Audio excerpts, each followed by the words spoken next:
Hello दोस्तों, मेरा नाम है स्टीव पिंटो और मैं आप सबका स्वागत करता हूँ हमारे इस साइबर सिक्योरिटी कोर्स पर। हेलो दोस्तों, कैसे हो आप सब? Welcome back to another video. आज हमारा डे 60 रहेगा और आज हम सीखेंगे मैलवेयर टाइप्स के बारे में। कल हमने सीखा मैलवेयर के बेसिक्स, उसके टाइप्स और बिहेवियर के बारे में, और फिर देखा एक सैम्पल मैलवेयर बिहेवियर लिनक्स में। आज हम देखेंगे मैलवेयर के टाइप्स को डिटेल में, वायरस, वर्म और ट्रोजन के डिफरेंसेस, और उसके एग्जाम्पल्स देखेंगे। आज का टॉपिक बहुत इंटरेस्टिंग और इम्पॉर्टेंट होने वाला है।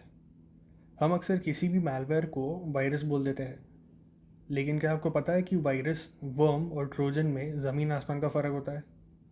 आज हम इन तीनों का शोडाउन करेंगे और देखेंगे कि हैकर्स इन्हें कैसे यूज़ करते हैं। सबसे पहले बात करते हैं वायरस की। इसे पैरासाइट क्यों कहते हैं?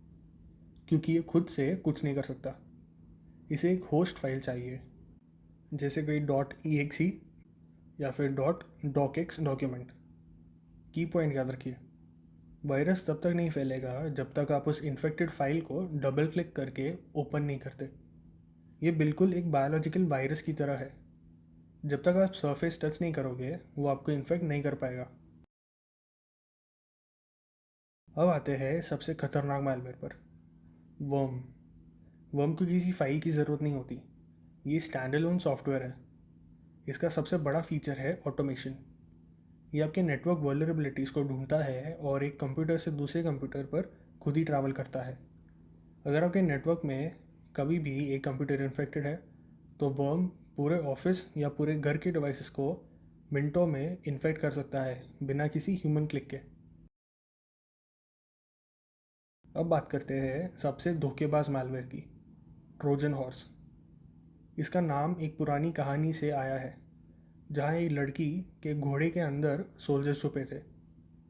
साइबर सिक्योरिटी में ट्रोजन एक काम की चीज़ बनकर आता है, जैसे फ्री एंटीवायरस या क्रैक्ड गेम। लेकिन जैसे ही आप इसे इंस्टॉल करते हो, ये बैकग्राउंड में एक बैकडोर खोल देता है, जिससे हैकर आपका सिस्टम रिमोट कंट्रोल कर सकता है। ये खुद को कॉपी नहीं करता, ये सिर्फ धोखा देता है।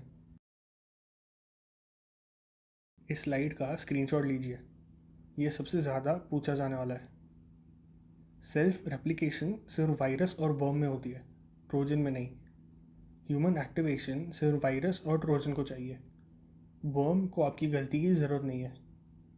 और गोल देखिए, वायरस फाइल ख़राब करता है, वर्म नेटवर्क जैम करता है और ट्रोजन आपका डेटा चोरी करता है।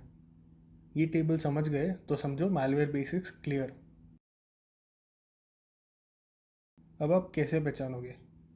अगर आपने एक फ़ाइल खोली और अचानक 10 और फाइल्स करप्ट हो गई, तो समझ जाइए वो वायरस है। अगर आपका कंप्यूटर आइडल है, कुछ काम नहीं हो रहा, लेकिन इंटरनेट डेटा और नेटवर्क लाइट्स बहुत फास्ट चल रहे हैं, तो हो सकता है बैकग्राउंड में एक वर्म फेल हो रहा हो। अगर अचानक आपका माउस खुद से मूव करे या वेबकैम लाइट बिना वजह जल जाए, तो समझ लीजिए एक ट्रोजन के ज़रिए कोई हैकर आपके सिस्टम में घुस चुका है। इनसे बचने का एक सिंपल रूल है, वायरसेस के लिए अननोन अटैचमेंट्स मत खोलिए। वर्म्स के लिए अपने विंडोज़ और ऐप्स को हमेशा अपडेटेड रखिए। और ट्रोजन्स के लिए सिर्फ ऑफिशियल वेबसाइट से सॉफ्टवेयर डाउनलोड कीजिए। याद रखिए, हैकिंग से बचना है तो अवेयरनेस ही असली वेपन है। तो आज के लिए इतना ही। नेक्स्ट वीडियो में हम पढ़ेंगे सोशल इंजीनियरिंग के बारे में, ह्यूमन मैनिपुलेशन टेक्निक्स, और एक फ़िशिंग ईमेल एग्जाम्पल देखेंगे। थैंक यू सो मच इस वीडियो को देखने के लिए। प्लीज़ इस वीडियो को लाइक करें और हमारे चैनल को सब्सक्राइब करें ताकि हमारे अपलोडेड वीडियोस आपके पास सबसे पहले आ सके।